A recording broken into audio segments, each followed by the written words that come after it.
Good morning, everyone. Happy Tuesday. Jeff and Skipper reporting to you from Toledo. Today is March the 12th. Why are we way out here in Toledo this morning? Well, just had a buyer close on their property, their new purchase that's out in Curtis, and the seller chose this title company, Greater Metropolitan Title, out in Toledo, and we let the seller choose the title company. And why did we do that?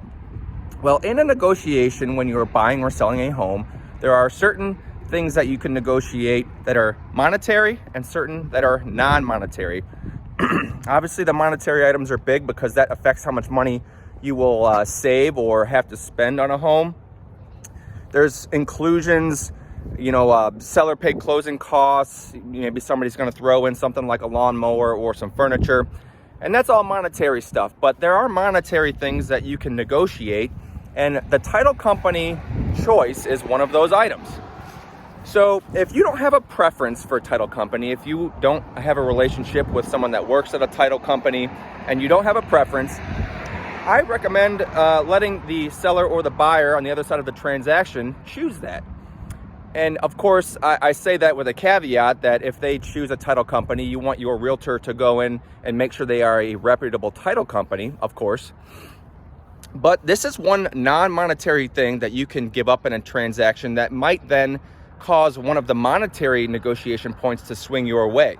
So Greater Metropolitan Title is the title company of choice for the sellers in this transaction.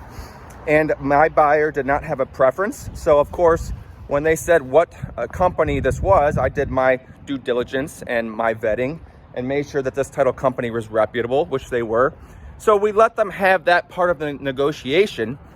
And, this could affect then what pieces of the negotiation that are monetary that they will concede on. So if in the case, if you're having in a transaction and you don't have a preference, then, let them choose, but also with the caveat that have your realtor make sure they are reputable. So that's why we're out here in Toledo this morning. I woke up this morning, had some coffee and drove out here. It's a sunny, beautiful day, probably about 50, 60 degrees already today.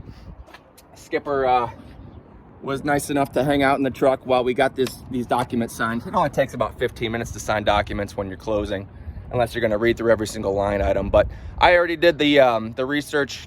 A couple days before closing, the title company will send your realtor a copy of the closing statement, and I went through everything line by line to make sure that it was accurate. So when we came in here today, it was just basically having to sign the documents. So just wanted to point that out about the title company choice. If you guys have any questions, always here for you. Hope you guys have a great week, and we'll talk to you soon. Say bye, Skip. See you guys. Bye.